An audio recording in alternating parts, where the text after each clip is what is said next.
নিজের মন্ত্রিসভায় পরিবর্তন এনেছেন সৌদি আরবের বাদশাহ সালমান বিন আব্দুল আজিজ। মন্ত্রিসভায় কয়েকজন নতুনকে যুক্ত ও পুরাতনকে সরিয়ে দিয়েছেন তিনি।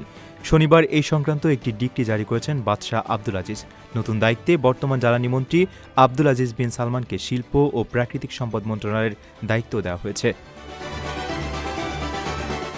অপরদিকে সদ্য সাবেক হওয়া শিল্প ও প্রাকৃতিক সম্পদ মন্ত্রী বন্দর আল কোরায়েফকে দায়িত্ব থেকে সরিয়ে দেওয়া হয়েছে।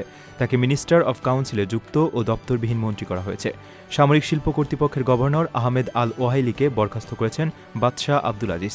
তার জায়গায় এক্ষেত্রে গভর্নর করা হয়েছে সাবেক শিল্প ও প্রাকৃতিক সম্পদ মন্ত্রী বন্দর আল কোরায়েফকে। এছাড়া নতুন ডিক্রির মাধ্যমে ডেপুটি পাবলিক প্রসিকিউটর সালান বিন সালানকে তার দায়িত্ব থেকে অব্যাহতি দিয়ে রয়্যাল কোর্টে পরামর্শক হিসেবে নিয়োগ দেওয়া হয়েছে। এই পদটি একজন মন্ত্রীর সমান। আলাদা এক নিয়োগে ইশান বিন আব্বাস বাফাগিকে জেদ্দা প্রদেশের সেক্রেটারি হিসেবে নিয়োগ দিয়েছেন বাদশাহ। তার পদটিও একজন মন্ত্রীর সমান। নিজের একটি স্বপ্নের ফ্ল্যাট এখন আর স্বপ্ন নয়। প্রবাসীর সিটিতে শুরু হয়েছে ৬ বছর মেয়াদী সহজ কিস্তিতে ফ্ল্যাট কেনার দারুণ সুযোগ। এক ঠিকানায় আধুনিক জীবনযাপনের সব সুবিধা, নিরাপদ, পরিকল্পিত ও বিদেশের মতো স্মার্ট পরিবেশ।